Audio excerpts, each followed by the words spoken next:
Hey everyone, thank you for joining me. So today I have the Cold Steel Holdout XL, and as you guys can see, it is a very big knife. This total in length comes in at about just a little over 13 inches. So very big knife. I mean, I can use both hands to wield this thing. But this was sent in by the client. He just wanted to do something different with the holdout, since there really isn't any custom scales out there. So I guess that's where I come in, and we'll see what we can do with this thing today. So before we get into it, I'll put the specs up on screen and we'll just get right into it. So we have a full flat grind spear point blade, so you guys can see they're fully serrated. So yeah, this thing is a serious cutter, and the blade is made of Aus 8 steel. Originally comes with 2 thumb studs, but the client replaced this with a snaggletooth wave, so we have that for quick deployment out of the pocket. And of course this has the famous triad lock, so you have a solid lockup. The blade is riding on bronze washers, so it's a very smooth action. It has black peel ply G10 scales, so it's got that pretty rough texture, not too rough. And as you guys notice, it does have holes in it. I'll talk a little bit more about that later. It's got an aluminum backspacer with some jimping or some texture there. And then you have a reversible deep carry pocket clip. Now this isn't the original, but it's a very small deep carry pocket clip, as you guys can see, compared to the knife. But it does function very well. Now the ergos on this knife are actually really good, and that's because of the neutral design. So I mean, you can get up on the back on this thing and get some chopping action or choke up on it. Get some nice finer cuts, but all in all, you can pretty much get a good grip anywhere, since it is nice and simply designed. And the biggest feature of it is that it is really big. So I mean, I can barely get it on screen, but this is a very big knife. Like I said before, coming in a little over 13 inches. I would definitely say it's an outdoor knife. Obviously you can EDC it. So the changes I'll be doing to this knife are going to be new scales made of the G10 carbon fiber mix. I've used those on quite a few cold steels already, but they turn out really well, and I more than likely will probably integrate the holes somehow, but not all the way through, and then maybe provide a cool texture to the scales. So with that being said, let's get into it and see what's going on the inside.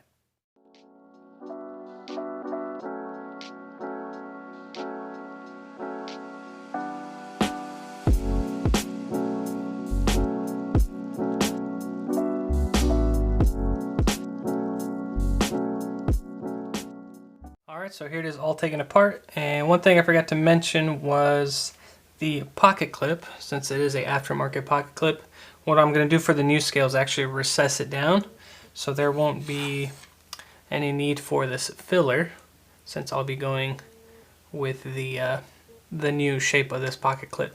So I'll be doing that by hand milling it, but now that it's taken apart, let's get to customizing it.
Alright, so here it is all finished up. So we will start with the scales. And I am really happy how these turned out. As you guys can see in the light, does its thing. See if I can get that cool effect. It's hard to get it in this lighting, but it is there. I decided not to go all the way through with the holes, since I'm just not a fan of holes all the way through knives, since gunk and stuff can get in there and just, I don't know, it's just a weird design to me. But I did want to keep the original look of the holdout, so I figured if I just put the holes halfway through and then just kind of give them a nice countersunk section, smoothed it out, and then the oil definitely made it pop. So it does do its thing in the light with that cool carbon fiber G10 mix. Again, I love this material because it's strong and light. And I weighed these scales compared to the originals, and they're just a bit lighter. So this knife, all in all, is a bit lighter. So that's a plus, since this thing is a massive knife. But there is the scales. And one thing I added was a lanyard hole, because the original design or idea, the client and I wanted to put a ring, a thumb ring or a finger ring on the back. That way just you can have better, I guess, access to pull it out of the pocket using that wave to deploy the blade. So we had to scratch that idea. Even though I really wanted to do it, I think it would have looked really cool. I was going to make it out of the same material. However, we did end up finding out that we could make a lanyard hole, because I'll show you on the back spacer here that we had just enough space to make a lanyard hole. So as you can see, barely got it in there, but it worked. It's out of the way of the pocket clip, and it doesn't get in the way of anything. So that is what we decided on doing, and it looks really good. And then I countersunk the pocket clip area right there, so that way it does have tension right here in between these two holes. And then even on the edge of the material, you can see that carbon fiber weave. If the camera could pick it up, there we go. In the right lighting you can see it, but really pretty stuff. Now that we got a closer look at these, let's put this together and see what it looks like.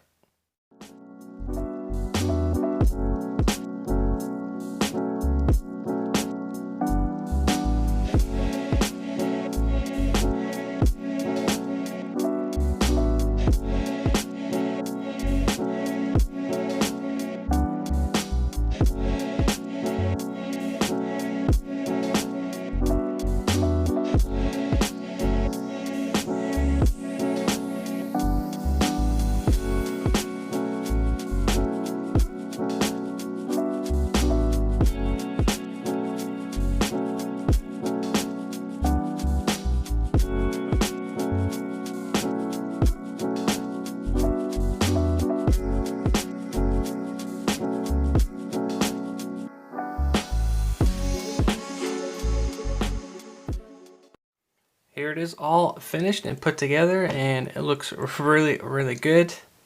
Really happy with the outcome. And yeah, the holes, I think the holes were necessary, just again to keep that hold out look, make it recognizable, but without going all the way through, getting gunk in there on the blade. But really happy with it. As always, let me know down below what you guys think, how this thing turned out.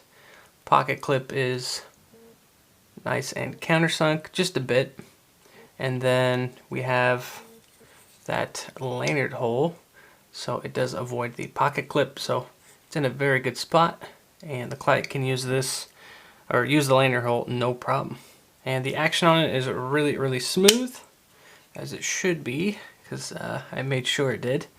But there it is, and it's full size and opened up. Again, very hard to get this in the camera since it's so big, but looks really good. And again, that carbon fiber is just doing its thing in the light, and just different angles give you a different show, I guess. There was one issue that I did find, was the original setup. You can see on the inside here, the back spacer was getting touched by the edge of the blade. If I can pick that in the camera, but it was, there it is. But it was hitting the back spacer, so In order to fix that, there is a stop pin internally. So all I did was I made it a little bit larger. You can see it right there. I made that pinhole just a little bit larger, and now we have enough clearance to where it's not hitting the backspacer anymore. So that was a quick little fix I had to do because that was just really annoying that it was hitting the backspacer. But other than that, it is fully functioning. The drop shed is, it's still very smooth.